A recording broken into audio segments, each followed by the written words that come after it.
Friends, welcome to Sai Supriya channel. ఇవాల్టి మన వీడియోలో ఇంట్లోనే బాదం మిల్క్ని ఎలా ప్రిపేర్ చేసుకోవాలో చూసేద్దాం. దేన్నైనా మనం బయట కొనుక్కొని తీసుకోవడం కంటే ఇంట్లోనే ప్రిపేర్ చేసుకోవడం హెల్దీ కదండి. మనం ఇంట్లోనే ప్రిపేర్ చేసుకునే ఈ బాదం మిల్క్ పిల్లలకైనా పెద్దలకైనా చాలా మంచిదండి. మీరు కూడా ఈ బాదం మిల్క్ని ఇంట్లోనే ప్రిపేర్ చేసి ఇవ్వండి, పిల్లలకి ఖచ్చితంగా నచ్చుతుంది.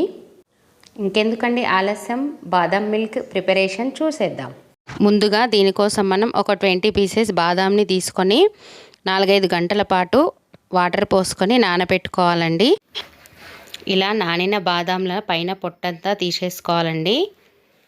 ఈ బాదాంలని మిక్సీ జార్లో వేసుకొని ఒక 1/2 కప్పు కూల్ మిల్క్ని కలుపుకొని దీన్నంతా ఇలా ఫైన్గా పేస్ట్ చేసుకోవాలండి. బరకగా ఉంచుకోకూడదు, మెత్తగా పేస్ట్ లాగా వచ్చేలా మిక్సీ చేసేసుకోవాలి.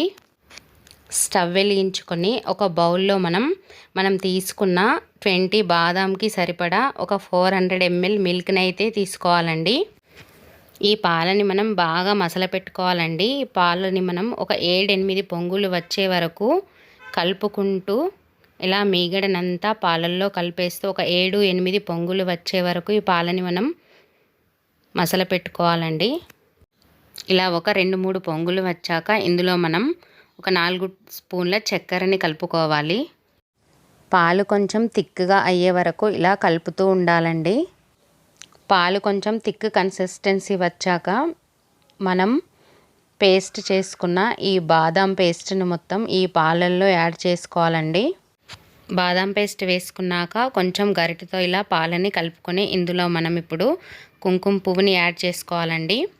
కుంకుమ పువ్వుని వేసుకుంటే బాదాం మిల్క్ కలర్ మారుతుంది మరియు మంచి అరోమా అనేది వస్తుందండి. కుంకుమ పువ్వు యాడ్ చేసుకోకపోతే మనకు బాదాం మిల్క్ కలర్ అనేది రాదండి, పాలు తెల్లగానే ఉంటాయి. ఇలా మనం కుంకుమ పువ్వుని యాడ్ చేశాక కలుపుతూ ఉంటే పాలు అనేది ఇలా ఎల్లో కలర్లోకి మారుతాయండి.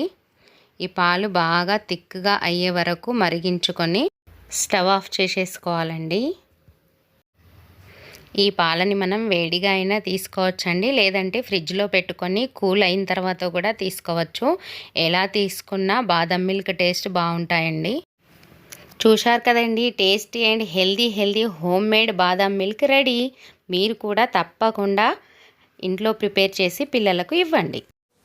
ఈ వీడియో కనుక మీకు నచ్చినట్టయితే లైక్ చేయండి, మీ ఫ్రెండ్స్కి రిలేటివ్స్కి షేర్ చేయండి మరియు పక్కనే ఉన్న సబ్స్క్రైబ్ బటన్ని నొక్కి నా ఛానల్ని సబ్స్క్రైబ్ చేసుకోవడం మాత్రం అస్సలు మర్చిపోకండి. మరో హెల్దీ రెసిపీతో మళ్ళీ కలుద్దాం.